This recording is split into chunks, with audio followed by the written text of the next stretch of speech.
Okay, good morning, colleagues. I'm sorry it's a late start to this morning's Children and Young People Standing Committee. That's because we, as committee members, have previously received a private presentation for our own education. And the reason that it was not live streamed is that it would have been possible to identify individuals. So our apologies from those of us in County Hall in Usk. But we are now ready to start Children and Young People Committee, and for the watching millions, if they're still watching after a 50-minute delay, we'll do the usual introductions. My name is Martin Grokert. I'm the member for the Lansdowne ward in Abergavenny, and I chair this committee. County Councillor Laura Jones for Wisham. I'm Deputy Chair of this committee. Wendy Barnard, Democratic Services. Mike Fowler, Parent Governor Representative. Councillor Maureen Powell for Castle Ward in Abergavenny and a member of this committee. Morning, Sheila Woodhouse, member for Grovefield Ward in Abergavenny and member of this committee. Good morning, Reverend Malcolm Lane here, County Councillor and a member of this committee, member for Mardy. Morning, County Councillor Louise Brown, member for Shire Newton Ward and a member of this committee. Thank you. Peter Strong, representing the NUT section of the National Education Union. Leanne Wakely, I'm the chair of the Monmouthshire Association of School Governors.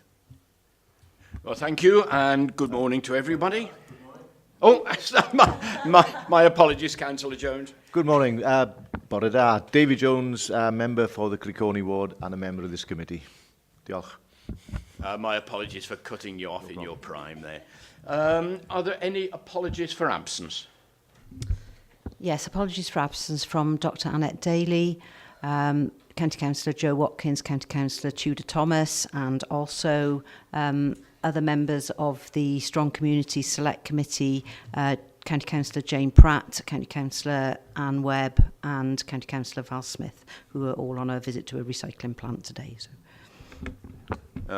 Yeah, okay. At this point, are there any declarations of interest?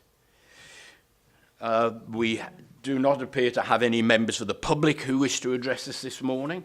So the first item we have on our agenda this morning is the Play Action Plan and Play Sufficiency Assessment. Do we have an officer to take us through that? They are, I think this is just out. Right, so we'll just wait 1 second for the relevant officer to arrive. In the meantime, I could say that all members of this committee have already received in advance the slides that are going to be used. So hopefully you already are aware of the need for this presentation.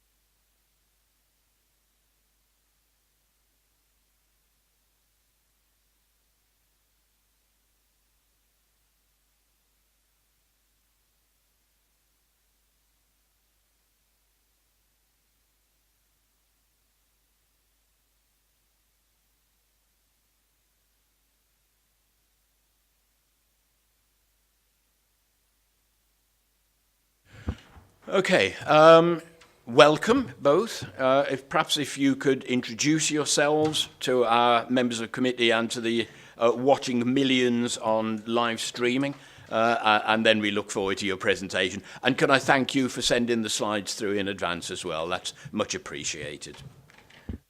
Good morning. I'm Matthew Lewis. I'm the Green Infrastructure and Countryside Manager, and Play Strategy falls within my remit. And I'm Mike Moran. I work with Matthew and tend to deal with the summer holiday provision for play, which is mentioned in the presentation today. Right, thank you, Chair. Are they visible? Yes, the slides? Yeah. Yes, right, okay.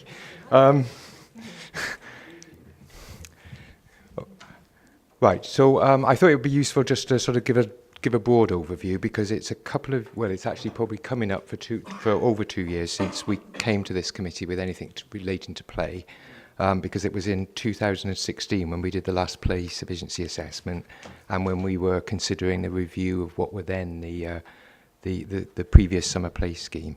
So the intention was to just update you on progress and also seek any initial views you've got in terms of the review of the play sufficiency assessment, which I'll talk about in a moment.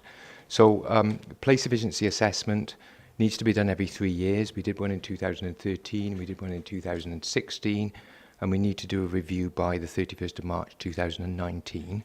It's a statutory requirement under the Wales, well, there's statutory guidance, Wales a play-friendly country, and that relates back to the play opportunities measure.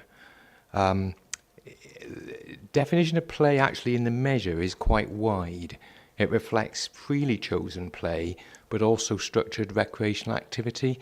That can be a little bit confusing because some of the other definitions of play, and the classical one which I'll read out now, is play is what children and young people do when they are not being told what to do by adults. Which is a really nice definition, but obviously that really doesn't, the structured bit doesn't really fit into that. So generally speaking, we have gone more towards the freely chosen play, but as we'll explain in a minute, there's a little bit of sort of overlap here then with some of the sports sort of Monmouthshire Games type provision as well. The way we do the sufficiency, I'll refer to you in this in a bit more detail, assessment is very very regulated, I suppose is the right word. I'll go through it a little bit more later on, but there are 9 measures in the legislation and over 100 criteria against those measures that we need to assess against. So just to give you an indication, the toolkit guidance is 43 pages long, so it can become a little bit of a sort of data exercise. Now just work out how I get to the next slide. Here we are. In terms of context, there was a period up to 2015 for where a period of time there wasn't anyone that was taking a clear lead on play. But since then, we in Tourism, Leisure and Culture and Youth, and particularly in the Green Infrastructure and Countryside team, have taken that lead. Mike sort of takes the lead, as he said, in some of the practical delivery aspects. We don't have any dedicated staff resource, and there's actually no budget either. So delivery is really very much around partnerships. It's around working across authority and working externally as well. And I'll talk a bit in a moment about town and community councils. In terms of supporting that, we have an internal play strategy group. It's a statutory requirement that we have a play strategy group to drive the play action plan associated with the play sufficiency assessment. We took the decision earlier this year with consultation with the partnerships team to merge that group with the Active Children and Young People's group of the Creating an Active and Healthy Monmouthshire Partnership. So that's a bit of a mouthful. The reason we did that was because basically we got the same sets of people turning up to the same meeting, and it just made sense just to join it together. There is a national stroke regional network which Play Wales, the national charity you're probably aware of, were funded by Welsh Government to support a play sufficiency assessment network. So we're members of that, and we've always found that to be really helpful, particularly in the early days when we had just taken it on and didn't have that sort of breadth of experience. As I said, the last time this came back to this committee was in 2016, which was a result of a formal review that was undertaken of the summer play schemes over 2015 to 16. And in this early 2016, Cabinet decided on the basis of that review and the consideration at this committee, sorry, I didn't mean to jump forward then, to develop the free open access community-based play model, which we've now delivered since 2016 in partnership with town and community councils, Families First funding, and contracted Torvine Play Service to deliver that on our behalf. So that's the sort of broader context. In terms of the current play action plan, I think I've set out in the paragraph 3.5 in the report on page 2 the 5 areas that were agreed as the key sort of priorities in 2016. The 2013 plan, because of the way the toolkit was written, actually had about 100 actions in it. That proved not to be a very good idea. So in 2016, Cabinet approved the principle that let's just have some quite high level, but nevertheless strategic actions that we can measure progress against, and that we will stick with those for the 3 years rather than constantly chopping and changing. So I can say very briefly, I won't repeat exactly what's written down, but very briefly what they cover. So Space for Play was really about how we look at the thing that actually probably most people's mind turn to when we talk about play, but it is only one aspect of it, and that's sort of fixed play provision and play provision with open spaces. So the action there was to sort of review our broad approach to how we identified new requirements in terms of new development, look at whether standards, etc., etc. I'll say a bit more about that in a moment. Supervised provision obviously has broadly been the open access play framework, so the summer schemes. We do have aspirations, we've always had aspirations to develop it beyond the summer, but the funding situation has always meant that they haven't really been delivered. Providing for diverse needs, which is obviously integral as well to these overlap to the supervised provision, and being more integrated in terms of how we support children with disabilities and families with specific needs. Policy integration, which was really just about driving the play strategy agenda and making sure that we were making the connections with the other programmes. And then really the key one in a way, which is about engagement and information. And I'll say quite a bit more about that as we go along. And that really was based on a recognition that it's probably true to say that both of the play sufficiency assessments we've done today were based on a fairly partial understanding of play sufficiency. One of the difficulties with the legislation is there's no definition of what sufficient means. So you take your choice on that to a certain extent. So in terms of where we've got to, we've made, I think probably truthfully to say, mixed progress. Appendix 2 of the report actually sets out that slightly more formally against the previous year's action plan, because we have to submit that to Welsh Government annually. I think we have had some clear successes. The community-based open access play scheme is a success. Mike will talk a bit more about that shortly. Space for Play, we've started to develop a much better coordinated approach to how we identify play needs, and particularly in terms of new development. And that's part of the sort of green infrastructure approach in terms of looking at multi-use space, not looking at these agendas separately, but trying to look at them in a combined way. We've also started to make, but probably not made quite as much progress as we wanted to, on looking how we rationalise existing provision. We had fallen rather into the trap of just always asking for more, but not necessarily looking over our shoulders to see about what the quality of what we've got is. So it's about taking that sort of more rounded assessment.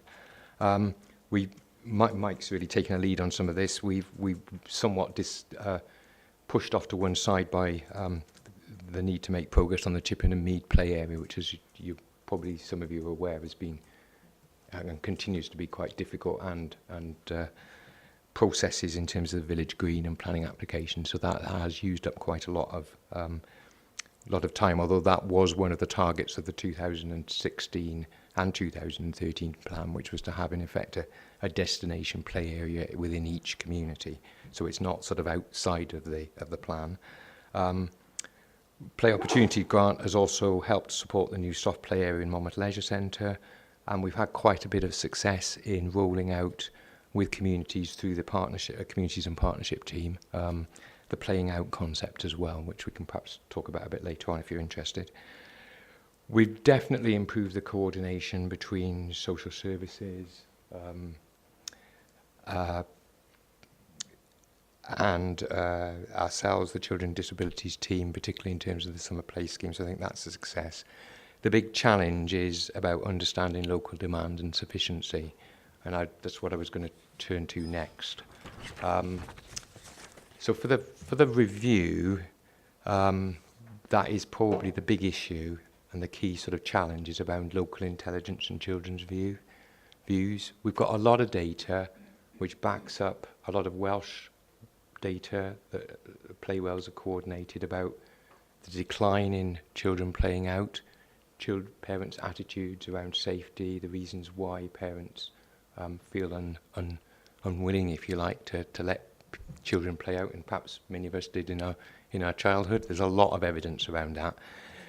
What's much less evidence around and much more difficult to capture is what can we do in individual communities to change that sort of position. So that's the key area, and I was going to spend a little bit of time now talking about the child-led research project, the pilot that's undertaken in Bulwark and Thornwell. I have to say we haven't done this. We've helped Jude Langdon in the Communities and Partnership team, but it's Jude that has really led this. This came out of some comments in Bulwark and residents' concerns about lack of play opportunities. Jude developed it as a package with the Chepstow School Cluster Group.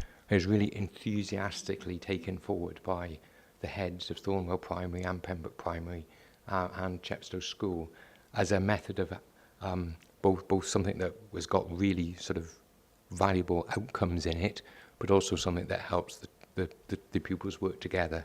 So it's entirely pupil-led, 12 children, 4 from each school, have devised the whole thing in terms of questionnaires, gone out to communities, talked to various community meetings, done parents' questionnaires, and got 127 questionnaires returned, which is really good. And it's given some really rich information about the children's, parents and community views on play. So I've just got a couple of sample slides here. There's much, much more, but I just wanted to give you a flavour of it. So that's just a little bit of what they did. And I say the children devised this themselves. So they spoke, as you can see, they spoke to parents, they spoke to local residents at the Bulwark Community Centre and the Senior Citizens Centre, and sent out questionnaires as well, plus various other conversations. So there's information about the best places to play from a children's perspective. In this case, Piggy's Hill, the rugby club, come out top. Piggy's Hill is obviously where the skateboard park is. The rugby club's quite interesting because that isn't a formal play area at all. So here we are, start to get that disconnect, if you like, between what our formal assessment of play is and what it actually children think. There's information about what children think it makes something good for play. There's information about what parents think would make somewhere good to play. One of the interesting things that came out is that parents' assessment of the play value in Bulwark and Thornwell is much, much lower than the wider community assessment and children's assessment. So that, perhaps starts to talk to attitudes as well. This is quite interesting because one of the issues that's come out is no ball games signs, which is actually where the project started in a way from community concern. So this is wider community attitudes to children playing. And you'll see that there's a very small proportion at the top that are either concerned or uneasy or not happy, but actually fine, no problem, and actually positively happy are the bottom 3 bars. So it's sometimes these things can be driven by complaints rather than perhaps driven by the sort of wider community assessment. So the children have gone on to identify recommendations. You'll see the top one there is about asking a housing association to take down the no ball game signs. One is around investigating possibilities of opening school grounds in a planned way for play outside school hours, and that's something that we are pursuing and due to talking to at least one of the schools around. The third one's quite interesting because you tend to think of play as this sort of box on its own, but actually what comes back is that the general condition of the wider environment, in terms of the environment just outside people's houses, is one of the key determinants as to whether parents will let their children play or not. CCTV in Piggy's Hill is a very specific issue. Piggy's Hill and the skateboard come out as both the area that children identified as they most liked going to, and also the area that they most didn't want to play in, and that's to do with age and interaction between different groups of children. And then playing out, which is the sessions in terms of equipping local residents to do temporary road closures in order to do playing out, came out as well. And interestingly, improving play equipment in existing parks also came out, but not as a lower priority. So that's just a a flavour really as to what's where we are with that study. We are hoping, and we've submitted a bid under Welsh Government just asked for some Play Opportunity Grant wish list bids. There's no definite money yet, but we have identified that we would like to employ probably some teachers to turn that pilot into a toolkit so that it could potentially be replicated more widely across the council. So that's really where we are with that. And I was Mike's just going to say a little bit against open access play, sorry. Okay, so as Matthew said, this summer was the third year that we've run the open access play schemes in Monmouthshire, funded primarily by town and community councils and by the Families First funding that we receive. So this year we used 8 community venues. It does say 9 in brackets there, and that's because one of the venues that we used in Caldicot was the Caldicot Rugby Club, but we didn't want to run the sessions there on a Wednesday because the rugby club itself was running some sort of provision, so we used the inside of Caldicot Castle, which proved this summer to be an excellent venue. Had it been raining, it might not have been so good really, but we were quite fortunate this year to have a good shot at it really. The venues, without going into too much detail, in Abergavenny we used Ereview School in the morning, and we used the Abergavenny Community Centre, the old Park Street Infant School in the afternoon. In Monmouth we used Overmonnow School for the first time this year, and then we used Kimmingview in the afternoon. In Caldicot and Mega we used Mega Primary School in the morning, and then the Rugby Club stroke Castle in the afternoon. And in Chepstow we used the Thornmoor Primary School and the Bulwark Community Centre.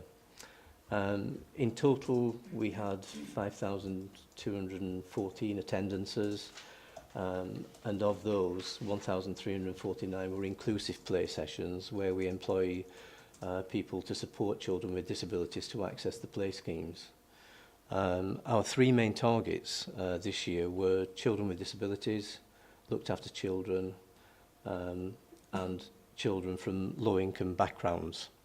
And for the barometer we've used for that is children in receipt of free school meals.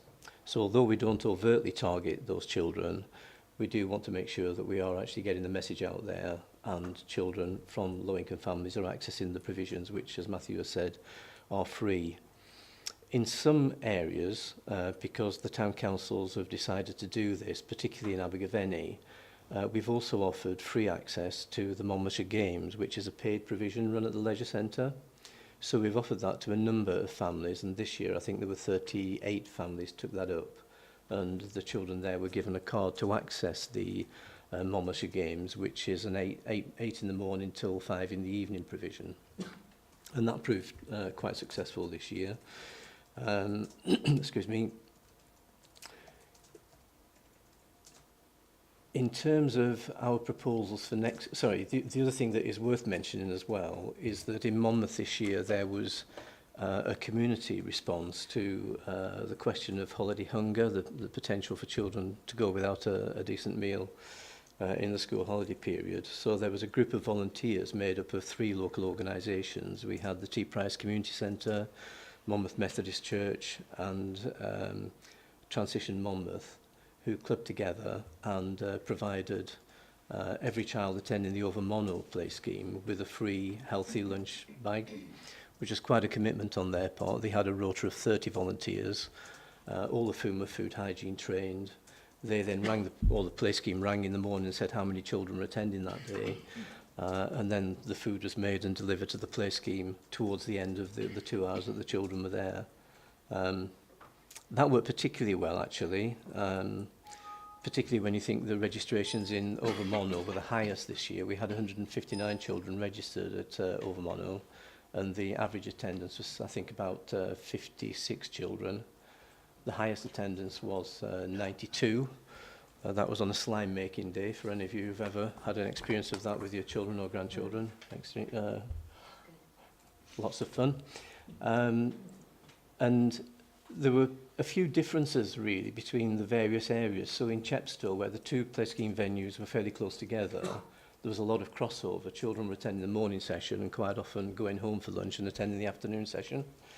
But in Monmouth, it was the crossover was down to about 23 children out of 159 registered at Overmono and 123 registered at Kimminview. So there are physical differences that do make a difference in terms of attendances. And as Matthew has mentioned, one of our big problems in Chepstow is to get children and young people from the Bulwark and Thornwell area to attend provisions that we have at the leisure centre. Because of that physical separation of the two areas, it's very difficult to get people to move up. We have tried running bus services in the past, which have started off quite well, and whereas we've started the summer with a 52-seater bus, we've ended up paying for individual taxis because there are so few people who have taken up the transport. So I'm not quite sure what that tells us, but to me it sort of indicates that it vindicates the idea of making the provision on the doorstep as far as we possibly can, really. So we're very pleased with the way the play schemes worked out this summer. There were no safeguarding issues reported at all. Perhaps one of the hidden benefits of the play schemes, the way they operate at the moment, is that it does provide local young people with paid employment through the summer holiday period and also a chance to volunteer. So they do come out of it at the end with a play work level 1 qualification. Many of them go through different types of training. There are 40 modules for the paid staff, 25 modules for the volunteers. And in Abergavenny this year, we actually had a 13-year-old boy who was a looked-after child who worked as a play helper.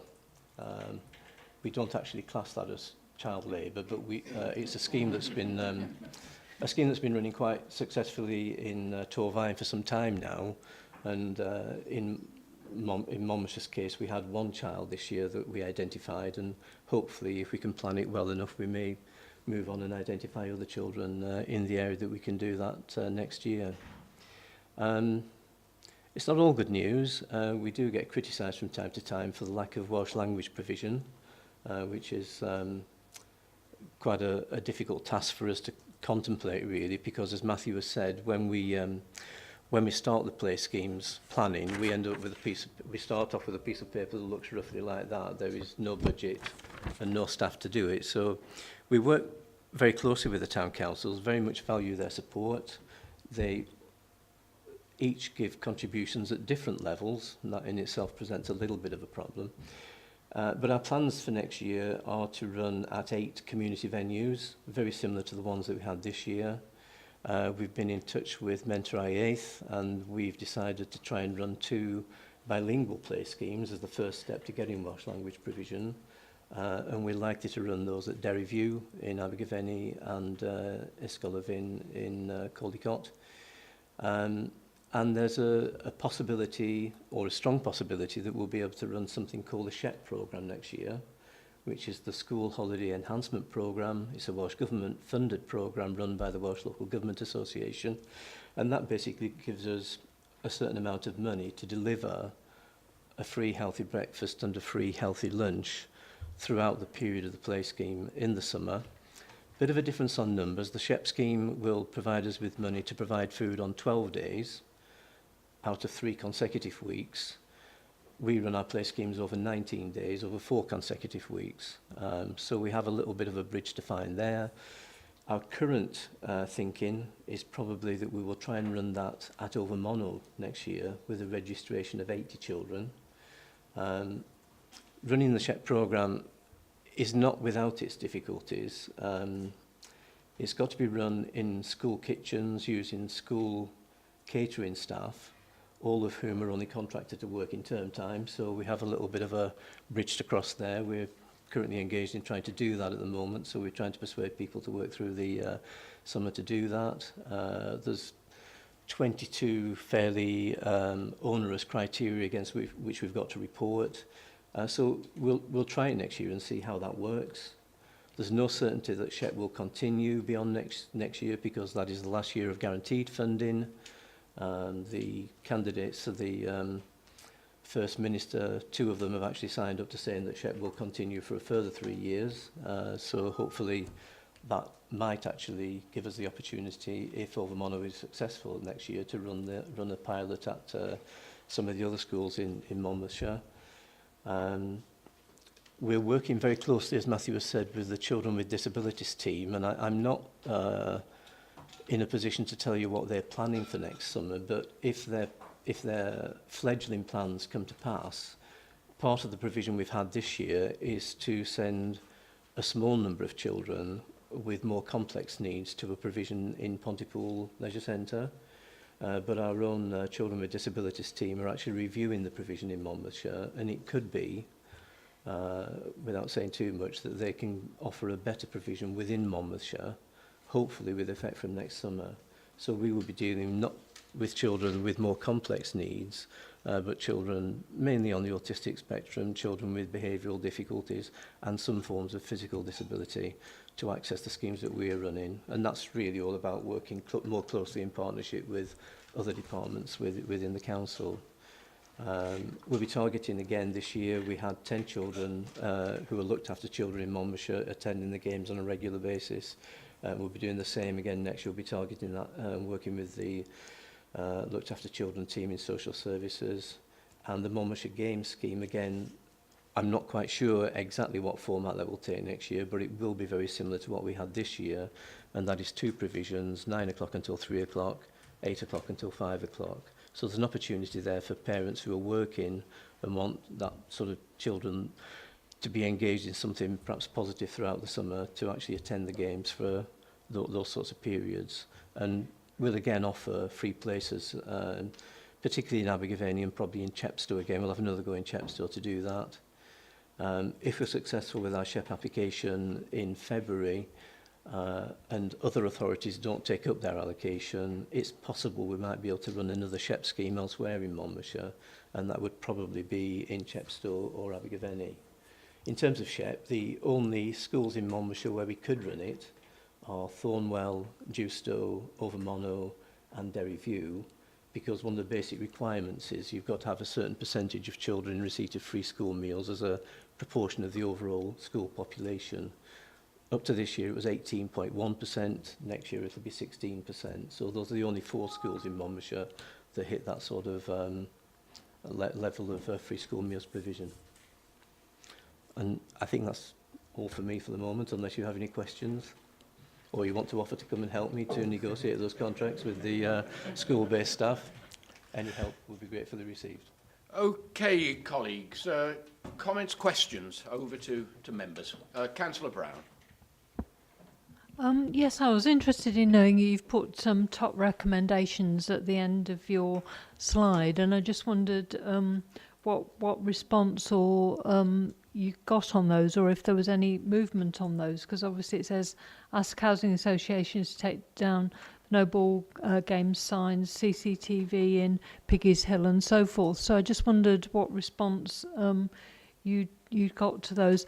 I was a little bit concerned that in Chepstow there wasn't any provision in the leisure centre anymore, in Chepstow Leisure Centre, because obviously that's a central facility for all children, as opposed to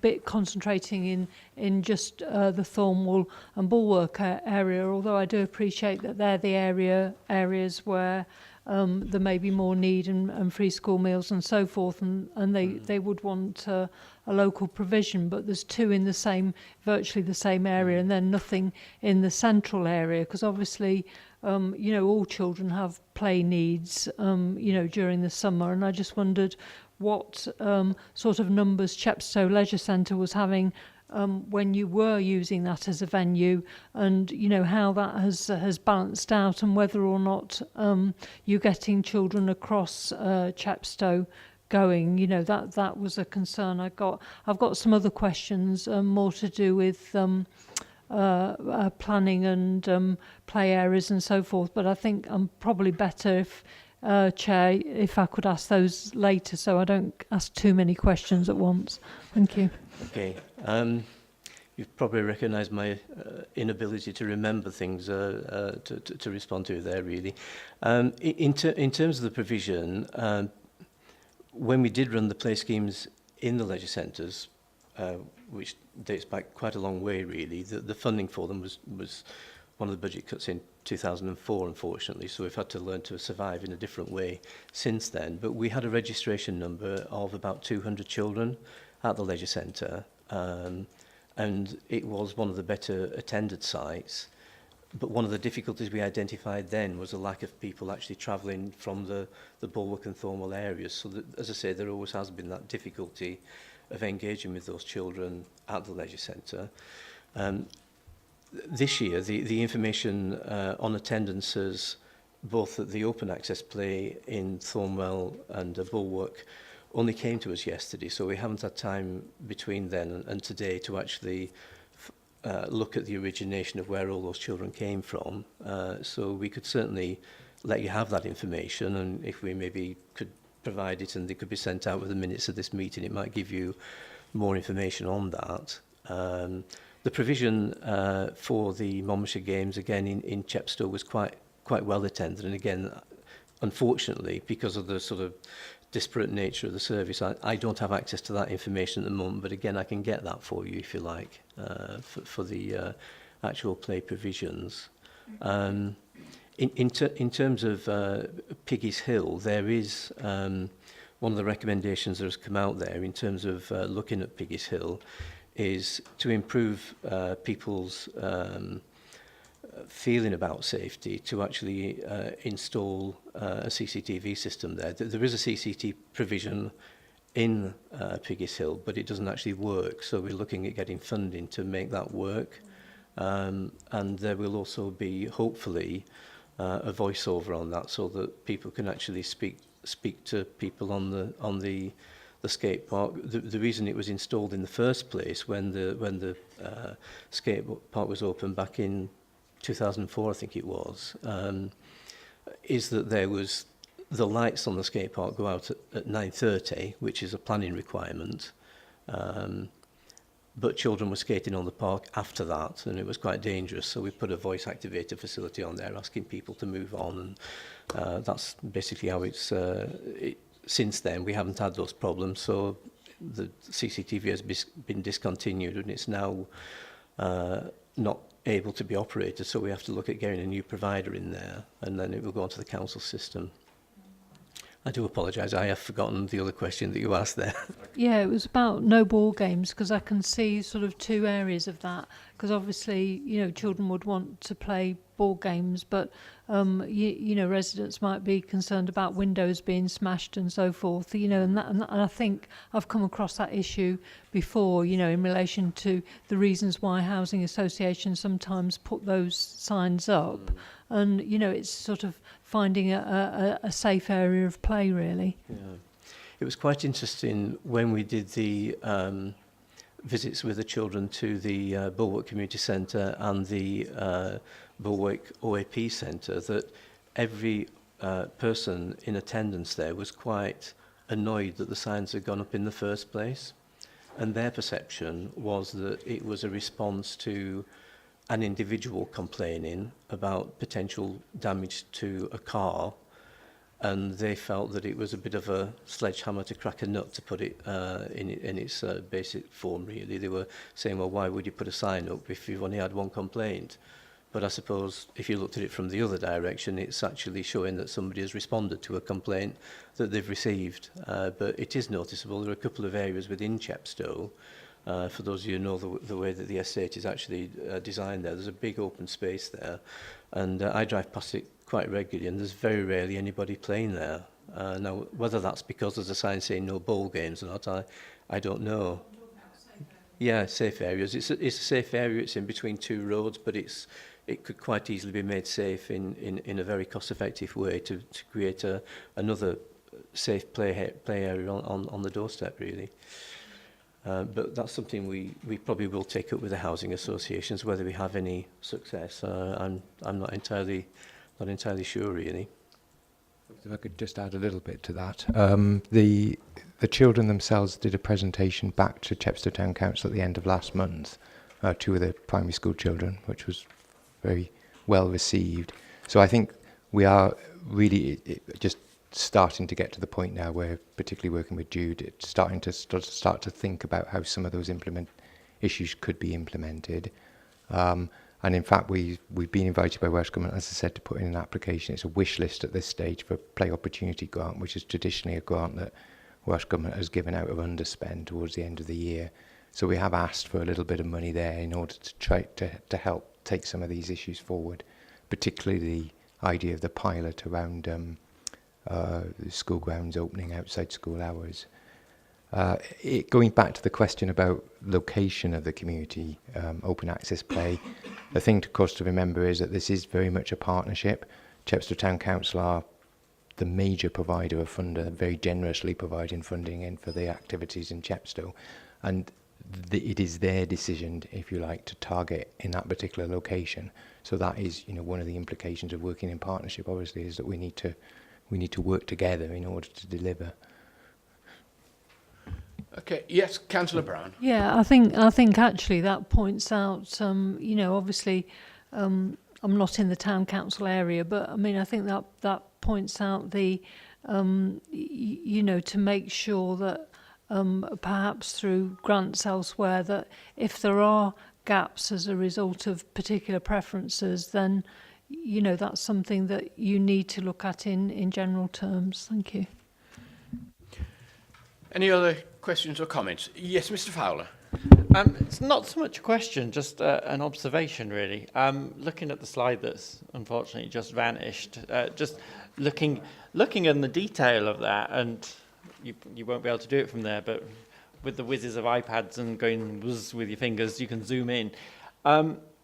It's a kind of technicality, really. It's our play schemes we have run by Torvine Play, and then we see, so for our Monmouthshire children, we're seeing all the staff wearing T-shirts emblazoned with Torvine, which does nothing for Monmouthshire community, confusing our kids with where they live. For the sake of a cost of a bunch of T-shirts, it would be nice that we could brand the staff Monmouthshire or a different thing so the kids actually know what community they're in. Rather than that, it was just one of those weird comments where you do a zoom and you think that doesn't quite sit well. Because although we're paying Torvine to do it, I don't think we really need to convince our kids they live in Torvine. Can I just say that is something that has been reported back to us by several people, including parents, who did get a little bit confused over it, but it's just the way we are, really, to be honest with you, at the moment. But we'll take it up with Torvine, and as you say, I don't think it's a question of cost. It's just a question of, because they run the play schemes in Blaenau Gwent, Torvine and Monmouthshire, they just order one set of T-shirts to cover it all. But it's a good point, I think we should be presenting Monmouthshire as Monmouthshire. You're quite right. Miss Wakely. You mentioned that you'd had a bit of criticism about running by Welsh language provision. I wondered where that criticism had come from, whether it was parents of children or families or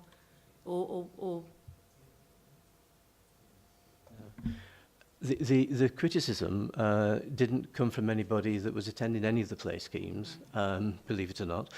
It came from the Earth, who were saying that we weren't meeting the requirements of the Welsh Language Act. So they were concerned that we should do something about that. I'm not quite sure how many people are listening to this presentation, but just a bit of sort of info that the Welsh language provision in Torvine, although it is a Welsh language provision at Welsh language schools, the majority of the play scheme is conducted bilingually. And I think when we talked to Mary at Mentor Iaith, who have got an involvement in Monmouthshire, Blaenau Gwent and in Torvine, she felt that it was realistic for us to consider putting a bilingual play scheme on, because obviously it has implications for us in terms of the children and young people that we employ to deliver the schemes, really. The majority of the people that we employ are either in the service at the moment in some of the units, or they may be people that are away studying for a college degree. And that, I would say, is probably the greatest proportion of people that we've got there. So we just have to make sure that we can get people that can actually converse properly in the Welsh language, or do some very intensive training when we pick them up, if you like. Okay. But that's where the criticism came from originally. Thank you. Councillor Brown. Sorry to come back in again. I'm on the planning committee, and I've been on a planning committee in both England and Wales. And one of the differences in Wales is that gardens are regarded as brownfield sites rather than greenfield sites, which means that it's possible to put buildings in your back garden effectively.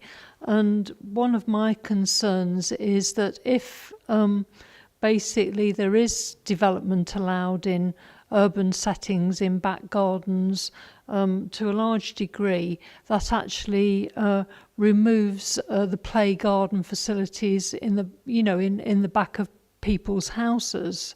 And, I just think that if they continue to do that, then obviously there will be a need for more play facilities. But I'm very much in favour of trying to keep, even if you've got a development in a back garden, that the land available is large enough to at least retain a small garden at the back of each particular property, because gardens are not only for children to play in, but they also provide, a high level of physical activity for, the elderly and in terms of gardening and things like that, and recreation and a place to relax. And in terms of, the Future Generations and Health and Wellbeing Act, I don't think that planning in Wales has embraced this idea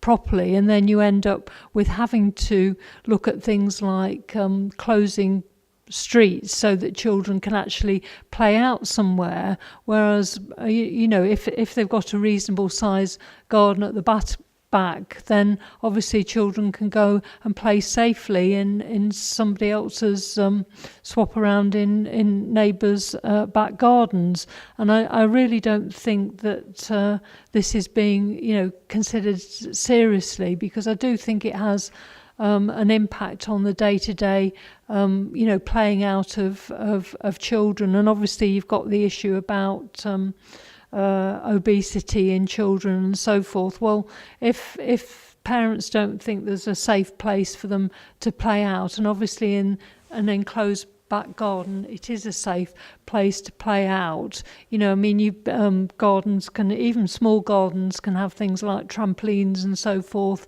in them.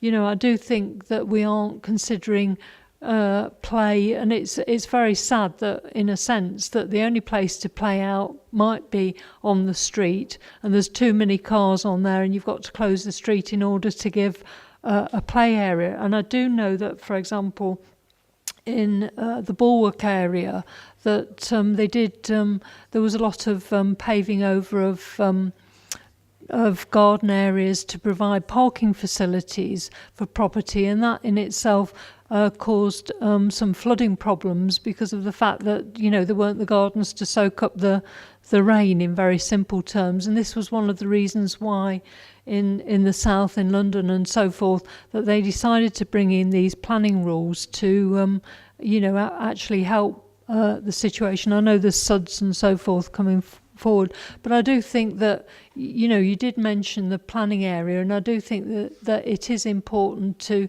consider this, because otherwise you're talking about extra council facilities for play areas as well. I couldn't really comment in any detail about the planning considerations around the back gardens, but one of the things that does concern us is that we have, as a council, I think at the moment 107 play areas on our books that we have to maintain, and the vast majority of those have got to be inspected on a weekly basis.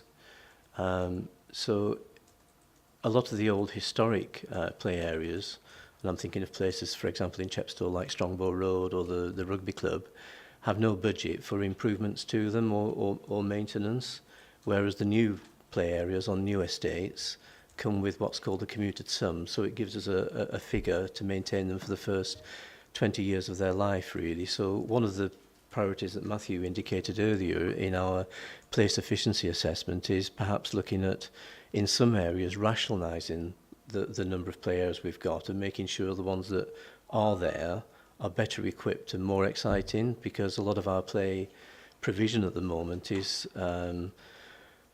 shall we say, fairly basic, durable materials that are built to last rather than maybe excite children's imagination. So that's something we are looking at.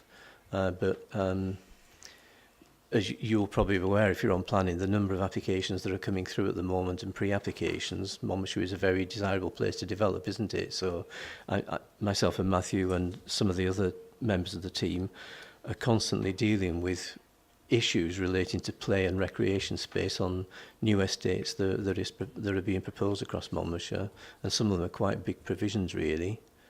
So looking at the Crick Road development at the moment and the Fairfield Maybe site, they tend not to have, in some instances, very, very big plots, gardens, which is the thing that you're alluding to. They tend to make provision for more informal play dotted around the estates.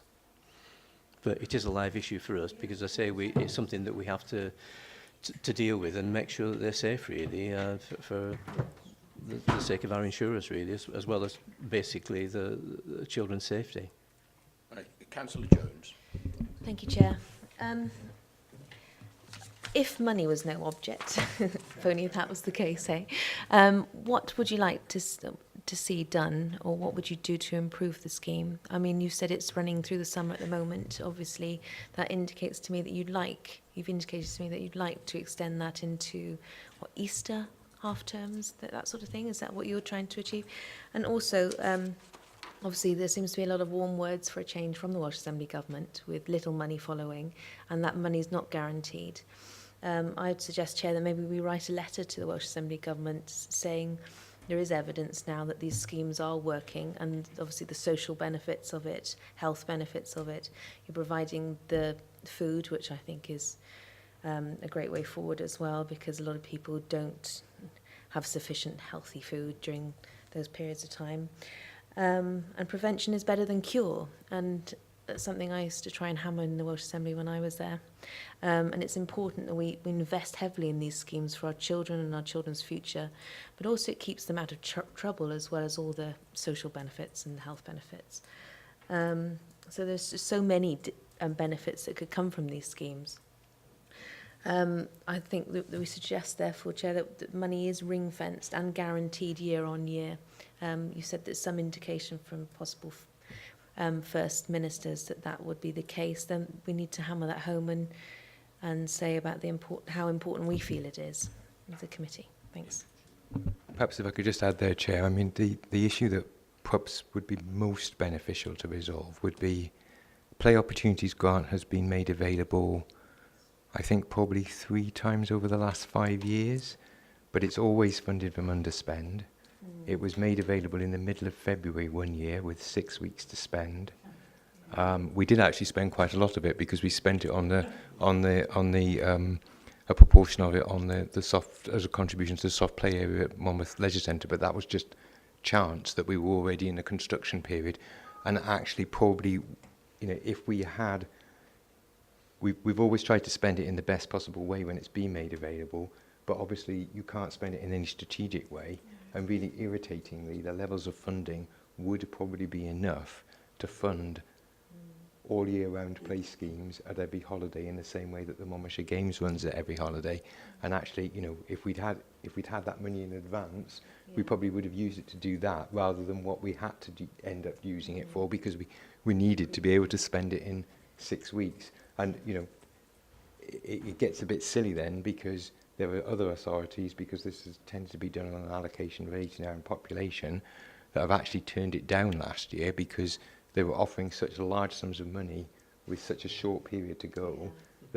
So we were the beneficiaries of that, but it is just not a planned system. So getting Play Opportunity Grant actually embedded into a proper grant programme would be the single largest thing that we could do in order to deliver the plan in a coherent way.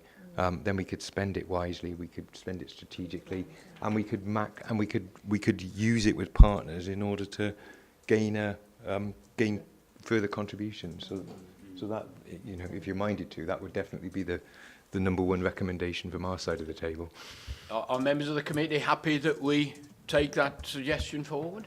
Yeah, I'm going to bring in Councillor Woodhouse first, Councillor Brown. Thank you, Chair.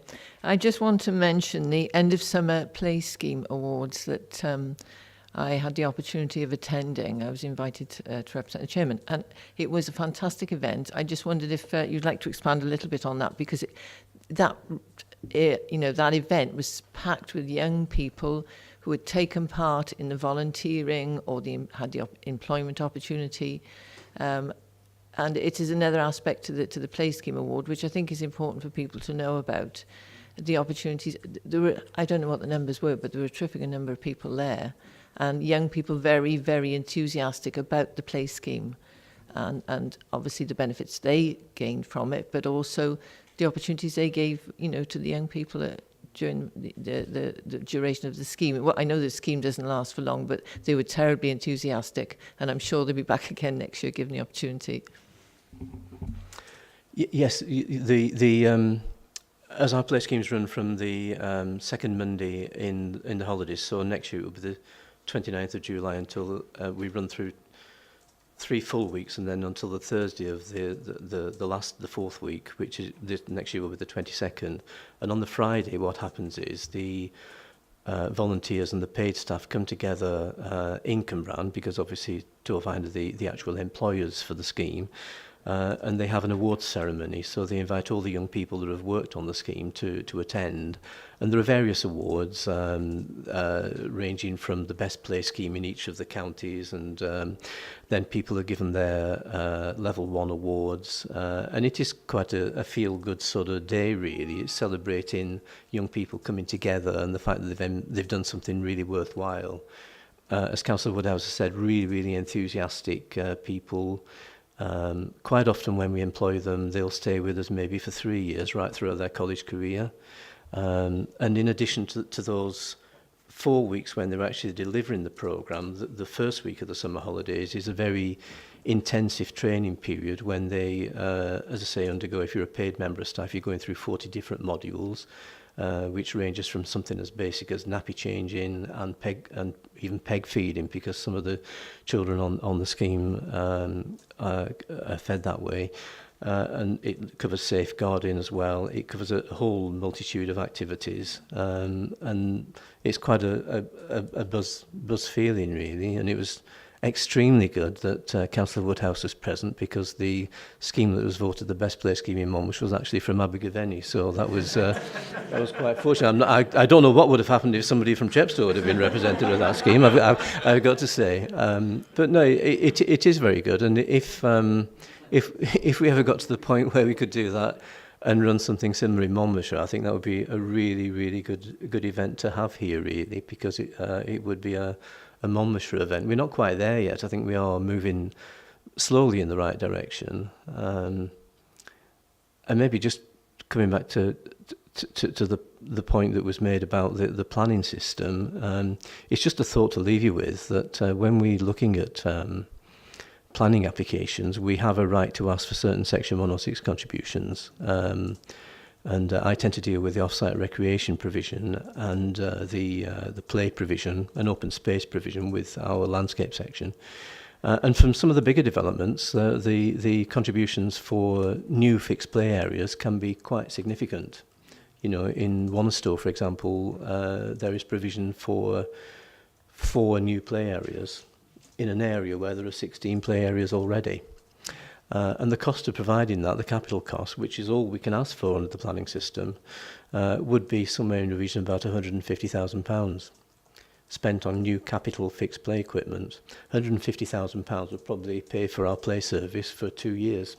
So it's just a thought to leave you with. We can't use that money for revenue, which is where it is really needed, because that's, as Matthew has said, that would enable us to run play provisions over the holiday periods, which would be absolutely, again, brilliant in Monmouthshire to be able to do that.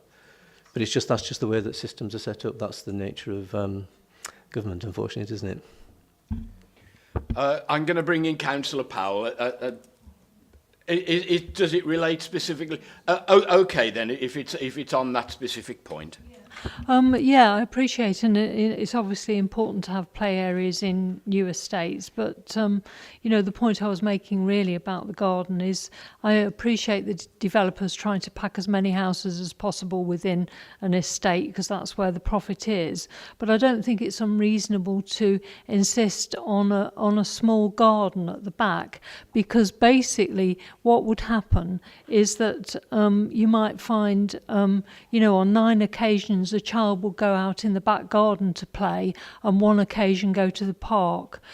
So I think there needs to be some balance, and I don't think it's unreasonable for you to insist on something like that, to provide a future safe area, because a parent is much more reassured when their child is secure in a back garden as opposed to, out walking to the park on their own or whatever. So I think that does need to be an important aspect. Thank you. Councillor Powell. Yes, you're talking about the 106 money and play areas when they're building new places. I see particularly in my Slough, nice little play area there, but it's only for very young children. And I think what is important is that we have areas where the older children can go and knock a football about or play, because the little ones are going to have mother go with them or somebody go with them. But the older children who can go out by themselves, if they've got no specific play areas, then they've probably got to go quite a long way to get involved in that. And I think we needs looking at not just these little play areas for small children, but for older children to have areas. I know it's more expensive, but I know it could be looked into. We have the plans to, as part of the looking at the rationalisation of play areas in a couple of areas, we've got some money set aside in order to do some assessment of play value of existing play areas, because that's something that has alluded to earlier on, has slightly sort of fallen off the radar in a sense, in that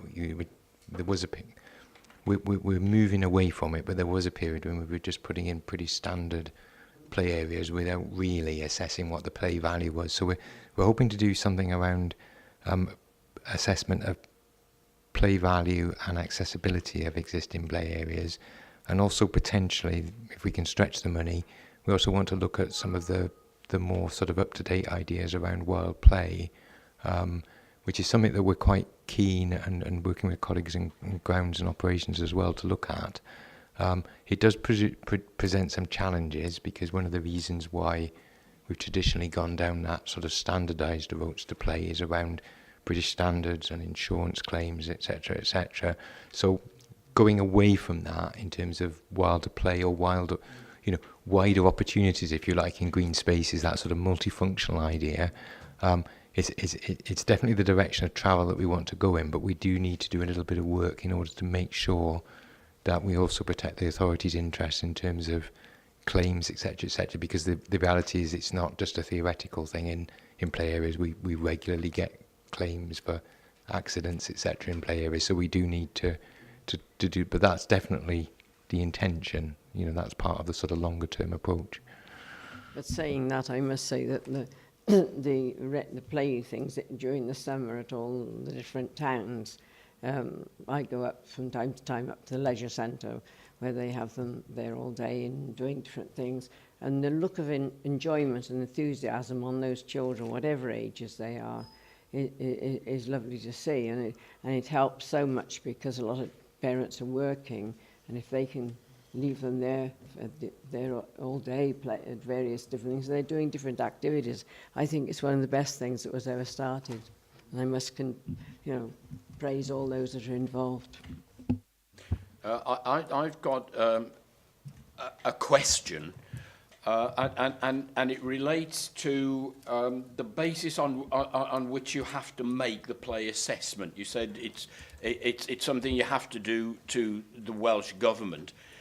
Now, do you do once Mon Life exists, which looks like it'll be from April time onwards, will the county council still have any statutory responsibilities to conduct that assessment? And if so, has any thought been given to how Monlife will liaise with the County Council to conduct it? That's a really good question. Yes, the statutory duties would rest with the authority because it's the authority that has the duties under the play measure. I'd imagine it has a parallel with other areas where there are statutory duties that Monlife would deliver those statutory duties on behalf of the council, in effect being asked by the council to deliver those functions and then report back to the council on what it has done. So I don't think it won't change that relationship, but it certainly doesn't shift the responsibility, because the responsibility is quite clearly the council's. In this case, we need to do the play sufficiency assessment against these 43 pages of criteria. And we need to do it by 31st of March, and it will need to be approved by... the intention, my proposal was that it comes back to you, obviously, once we've got to that stage, and then it will need to go to Cabinet. What happened last time was that Welsh Government were happy that it either went to Cabinet by 31st of March or was programmed to go to Cabinet soon after, because it does get a bit tight towards the end of the process. We are proposing... we have been firmly offered £10,000 just in the last sort of couple of weeks now by Welsh Government for Play Opportunity Grant to support this process. So we've just submitted a proposal to Welsh Government, which is waiting for approval on that. Our proposal basically is around that it's data gathering really that is the key issue on this. So we propose to use probably a combination of some additional staff time and potentially some external support, depending on how much we can get out of existing staff time. And we're proposing to do that in parallel with the policy team as well, because there's a little bit of an overlap here with some of the data that's being collected around the youth offer as well. So we want to make sure that we're not sort of duplicating effort, if you like. So what will come back to you is it's sort of in the same format as the appendix and the annual action plan, but it's got the measures. There's 9 measures. It's got what the status was of that in terms of individual criteria, and then the status in terms of a RAG status, red, amber, green, as it was in 2016, and then the RAG status in 2019, and then some statement of what evidence we have to support the statements of strength, and what shortfalls we've identified, and what actions are identified. I think we'll try to do the same this time as we did in 2016, because in 2013 the template required you to identify an action against each criteria, which is why we ended up with 109 actions. But I mean, nobody can manage 109 actions. It's completely ridiculous, and there were obviously lots of duplication. What we did last time, when the template was changed at local authorities' request, because we weren't the only ones that were struggling with that, is it now allows us to group actions together, which are quite a strategic level that will deliver across the measures. Because if you look through the measures, there's quite a lot of repetition around them. Some of them are more challenging than others. Workforce development is the measure that we probably had the most challenge around last time. It may be slightly different this time because of the changes in terms of registration, which is what drove the changes to our play schemes in 2016. The number of private sector providers has effectively dwindled to virtually nobody, because the requirements of running a registered scheme just became so onerous that in the same way that we abandoned the registered schemes, pretty much all the private sector providers did as well. So we may be able to make a little bit more progress in terms of workforce development, and that's also an area that we've been looking at in terms of Monlife, in terms of how we work better across the youth service, this provision and sports development, and have a more joined up offer, if you like. So that's definitely, I think, will feature in how we deliver. So that's a really long answer. Great, thanks very much. Something else from me to the committee, really. I mean, Councillor Jones has picked up the issue about providing food for young people during the summer, particularly those who qualify for free school meals. Similarly, to promote inclusive practice, Mike Moran talked about liaising with our children's social services, about children with disabilities being included in provision in Monmouthshire rather than having to go into Torvine. Is that something that we should be putting forward as a recommendation to Cabinet as well to promote that? I think it's something that we could put as an action going forward from this committee, isn't it?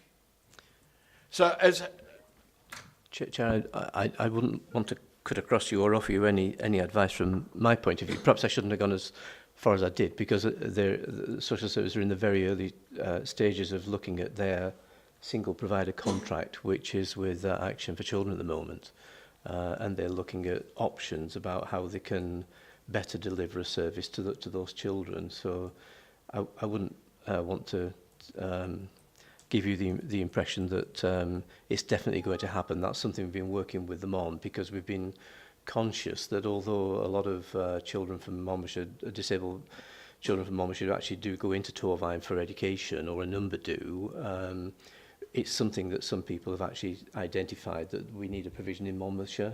So it's a response to that social services are looking at. But I think they would be hopefully coming to you sometime in the new year with some proposals about how they do that anyway. Mm-hmm. They have got some very specific ideas, and they're currently talking to a number of providers to see if their ideas are deliverable within Monmouthshire. But it would certainly improve the service no end. Having said that, I perhaps shouldn't have opened my mouth in this setting to say as much as I have done about what they're proposing. I was merely trying to illustrate that we have a limited number of places at the moment for children with more complex needs, and the hope is that hopefully from next year there will be a lot more children provided for on that spectrum, really, which is really important, I think, because the evidence that we've got is that if we had 15 spaces available, it still wouldn't be enough to satisfy the demand, really. But that's really more an area that they're for them to consider in their overall sort of provision, if you like, in terms of their contract. Yeah, I think perhaps we could simply say then that it's important that Children's Social Services liaise to provide the best possible provision for young people with disabilities during the summer months. Okay, well, I think it's probably time to summarise then. I think we've had some interesting discussion there, and some important things that we can send forward to Cabinet, or indeed the Welsh Government. Firstly, I think it is important that our Cabinet and Mon Life ensure that there is coordination here, and that we don't allow this to fall down the cracks once Mon Life has floated off as a separate business entity. So where the County Council retains a statutory duty to carry out the assessment, that there is a very clear way, a protocol developed between the County Council and Mon Life to ensure that that happens. And that's something that I think should go to Cabinet.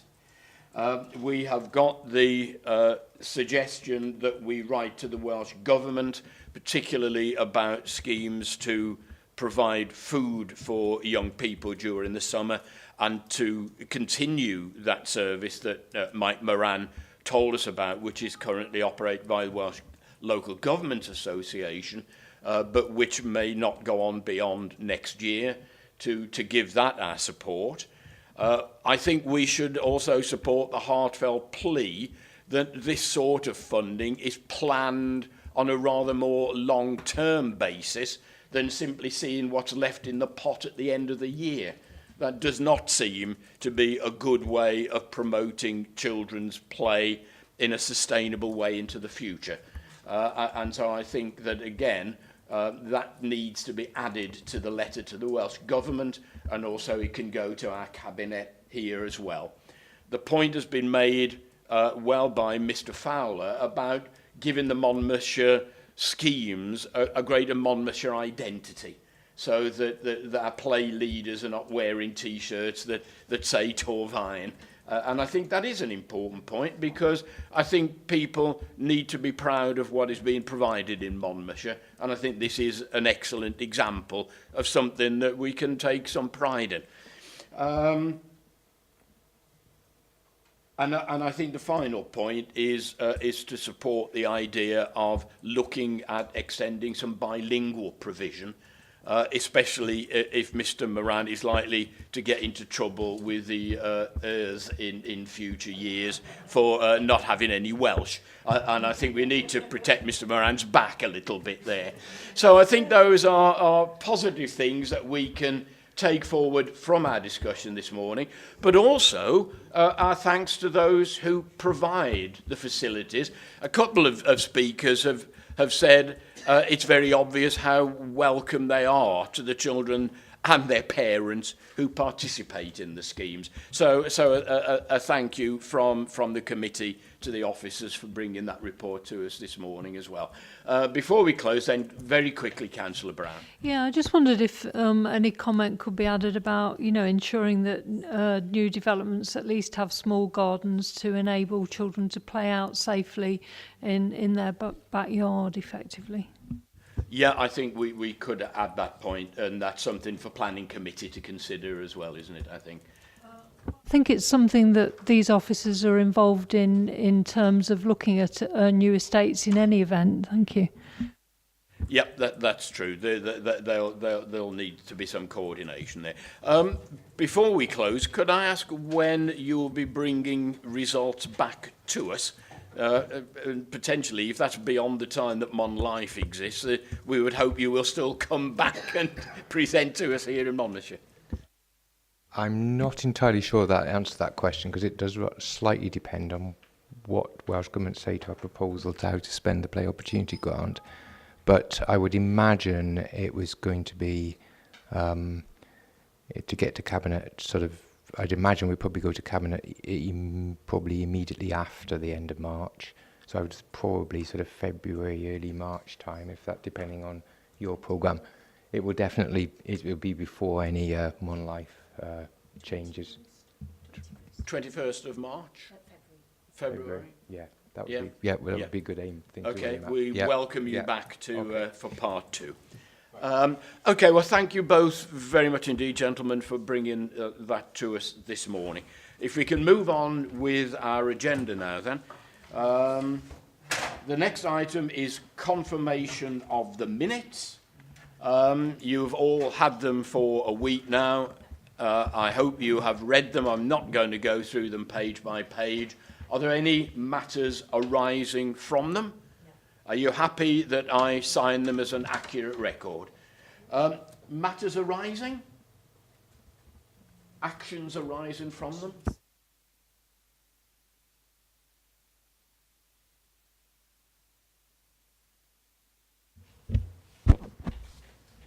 The first action is the Wales Audit Office Whole Authority review, the safeguarding report and our council's management response. So we discussed that we would have a look at home to school transport and we would bring that forward in the new year. You'll notice in the work programme when I go through that in a second that we may need to call a special meeting. So I'll come on to that. Also, the WAO report of safeguarding is to be referred to a future audit meeting, so that's been actioned.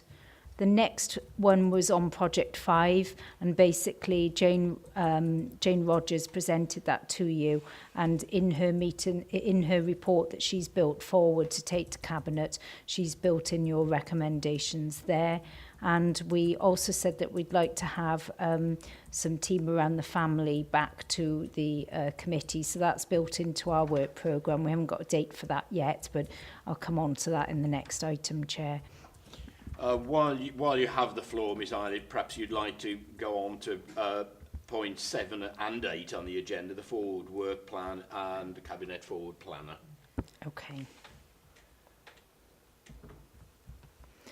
Just before we go on to the forward work programme, that the last action there was the 2018 end of key stage teacher assessment outcomes, and we do have a special meeting where we're going to be reporting education and attainment to you via Will McLean. So that's built into the programme. But we also said we wanted at a future meeting to have a look at the Fisher Family Trust data. I haven't got a date for that. So now I'll go on to the work programme, and my apologies that since the agenda's been dispatched, there have been changes. The work programme changes pretty much on a daily basis. We've got the select programmes for all the select committees, they regularly change. So just to talk you through the updated version which I have, just to make sure everybody's aware, you should have had an email about a special meeting on the 3rd of January. So co-opted members, it seems, haven't had that date. So could we possibly email everybody again with the date? I'd like to have a quick chat with the co-opted members after, if that's okay. But basically, the 3rd of January, it's an afternoon meeting. It's 2 p.m. So this was a special meeting that we agreed to call to deal with additional business. I think at the end of your last meeting, last time you said that you agreed that the chair and I go away and we come up with a date. We tried to get something before Christmas, didn't we, Chair? And it was a disaster. We just couldn't get a meeting this side of Christmas. Could I just say that that date is in school holidays still? Yes. So it's going to cause a few problems. Yeah. It is, yes, 1 o'clock. Oh, it's Yeah. 1. We were aware that it was still in school holidays, but there were specific timescales for these reports needing to go forward, and we just could not fit in a meeting any other time. On that, judging from the reaction from the floor, it seems like there's going to be quite a few people missing from that meeting. Would it be worthwhile maybe do a show of hands, Chair, see who's going to be here? Because do you need a certain number of people here? Just to... We do have a difficulty here.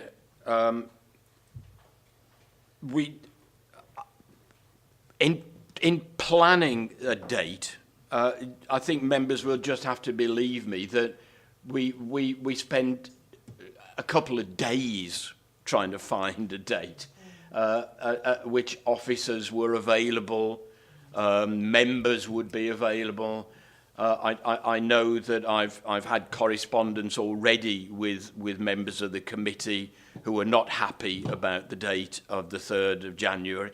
I appreciate it is in the school holidays, but at the same time, we are bound by statute to make a response.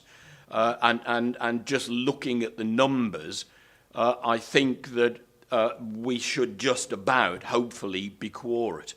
The problem is that we spend hours and hours looking at alternative dates, and believe me, there aren't any.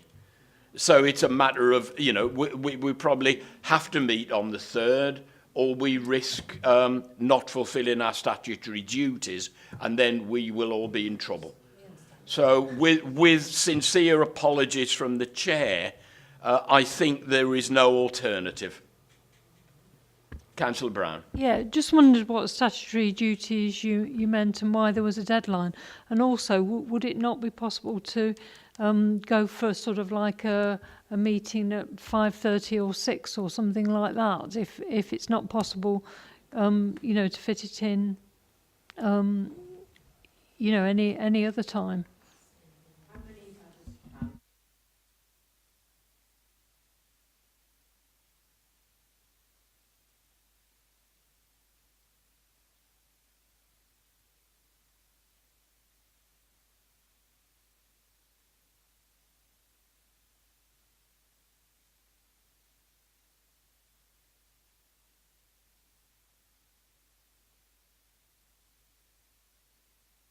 What about the idea of having it during the evening? Does that make it easier?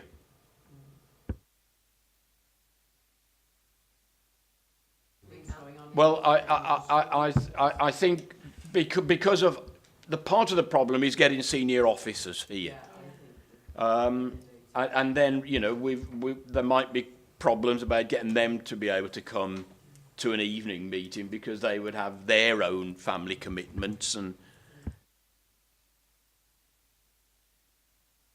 we would be quorate even without Tudor. We do need to make some responses, and so I think we're going to just have to go ahead with it, in that it is just making a response. There is nothing going to be earth-shattering or ground-breaking there.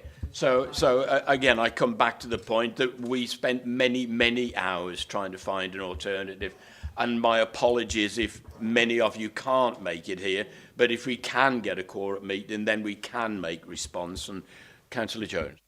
Chair, if we all have sort of the information beforehand what we need, we can add written responses that you can maybe read out on the day, the people that can't be there. I have already made that offer to members of the committee who've contacted me about this beforehand and said that I would be happy to pass on any comments that they might like to give to me. So Councillor Brown. Yeah, sorry to be a bit pedantic, but I didn't really get a response as to why, school transport is a general sort of safety issue. And then is there another report on family support services? Is that the one that needs to go in by a certain time? What's the statutory deadline that we're talking about, so we know how much leeway there is? Thank you. There definitely is no leeway, but it isn't to do with those reports. The reports that would come to you on the 3rd of January are the partnership agreements with schools. That needs to be signed off through Cabinet. There's a report on the South East Wales Adoption Service, which isn't time sensitive, but I've brought it forward because it's been on our agenda for some time. Its performance on 17-18. So I've had to try and get Blaenau Gwent to come and present that, because that's a report that they have been working on. It's a regional thing. So there's school attainment, which needs to be reported to you, Key Stage 4 and the Fisher Family Trust data, and also there's a performance report on children's services. So these reports, we tried to get a date before Christmas, and we literally worked through from the 1st of December, so pretty much now, Chair, didn't we? Right through until Christmas, and the only option to actually hold this meeting was the 3rd of January. It was just impossible, wasn't it, Chair? So I think we're beginning to go round and round now. I think we're going to have to go ahead with this meeting. I'd be more than happy to report the views of people who can't make it. But if I can go back to Miss Eilish, she's in the middle of talking us through the future programme. Yes, I need a couple of decisions from the committee, Chair. The 24th of January is budget scrutiny, so that's a meeting that's reserved just for scrutiny of the budget. It's usually quite hefty and intense, so we've not put anything else on there. The 21st of February is your next meeting after that, which we've got a couple of reports in there. School transport, you asked to sort of have a report on that, and there was certainly some safeguarding issues I think we wanted to discuss.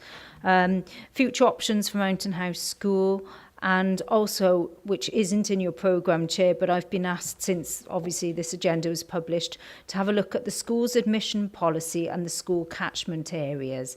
Now, those will be out to consultation until the 25th of February. So they would like, as part of the consultation period, to come to you. So it would make sense to bring it to that meeting. But following that, those proposals will be developed for Cabinet to take consideration of on the 3rd of April. So what I want to ask you is, as a committee, would you want to do pre-decision scrutiny of the final proposals before they go to Cabinet? In the past, I'll tell you that school catchment areas has been something that the committee has always wanted to take a keen interest in, Chair. So obviously you'll be involved at the point when it's out for consultation, but at that stage you won't know what other people have thought of that. So I'm guessing that you probably would want to look at that after the consultation period and before those proposals go to Cabinet. Yeah, people are all nodding, so I take that as a general agreement. That, Chair, would require a special meeting probably around mid-March time, because it would need to be signed off by Cabinet on the 3rd of April. You might notice that your scheduled meeting is actually the 21st of February, and you don't have anything else up until April. So mid-March would probably work for a special, if that's okay. And at that meeting, I could bring forward the Family Support Services report, which I've moved from one of the earlier meetings because you've got 5 agenda items. Thanks. Okay. That covers future work plan, cabinet forward work planner. Sorry, Councillor Jones. Thank you. Hazel, on school transport, on the forward work programme, the purpose of scrutiny, it says to scrutinise safeguarding arrangements of home to school transport. I'm just wondering, we discussed it at the meeting where we where I put it forward that it goes on the programme, and I'd like to add in there ensuring well-being aspects of that as well, because safeguarding, it sort of overlaps the well-being there, but well-being is an important part, and some parts are different and won't be covered in the safeguarding. Okay, are we okay to add that to the plan? Yes, and I think ahead of that coming to the committee chair, at a more appropriate time, I'd like to have a discussion with you and the vice chair on exactly the content of that report to make sure that we hit the mark. Yeah. Okay. Okay, thank you. Councillor Brown. Thank you, Chair. On the programme itself, it mentions 24th of January, future options for Mountain House School, and then it says we'll need to move. Do we know where it's going to move to? And the second question I've got is, I do nearly every time the forward work programme comes up, and it just seems to get deleted every time I say it, and I must have said it about 4 or 5 times, is can we have a report on the pioneer schools and the development of the new curriculum? And I know that the Chief Officer was quite happy with that, and unless I've missed it somewhere, it doesn't seem to be anywhere at all. Thank you. I'll ask Miss Eilert to answer that. Yes, when I started the work programme discussion, I explained that the programme changes every day. So pretty much what I've got in front of you, at me, is different to what you've got in front of you, and I apologise for that. So Mountain House is not coming on the January meeting. That will be reserved for budget scrutiny. I've got it now earmarked for the 21st of February meeting. So that's that one. The other concern was around the pioneer schools. If you scroll down after the table, you've got future agreed work programmes, dates to be determined, and what we've got in there is school outcomes, and we've mentioned the Donaldson report and a review of 21st century schools. That's what I was considering was the same thing. So if there's more detail that needs to be added there, Chair, then I welcome that. It might be worth, under the general Donaldson discussion, a report on the pioneer schools, because these schools are central to developing the curriculum. I mean, I think it's really quite an exciting development that practitioners are, for the very first time, developing a curriculum for the schools that they work in. And I think it's worthwhile bringing something specifically on the role of the pioneer schools in curriculum development and linking that in with Donaldson. Chair, in terms of your capacity and the fact that your 21st of the February meeting has already got 4 substantial items, you've got budget scrutiny, your meeting on the 3rd of January is full, would the members be happy with having that in the special for mid-March? Or even in that the draft proposals for the curriculum are published in April. Maybe we could have it in April. Once they've been published, yes. That would seem to fit the general process of taking the system forward, wouldn't it? So April. Okay. Okay, I'm going to move quickly on before anybody else catches my eye and say we now have, after long discussion, a special meeting on the afternoon of the 3rd of January, and then our next normal meeting, as it were, on the 24th of January. And it's been quite a long but a very interesting morning, I think, and could I thank you all for your attendance. Thank you, Chair.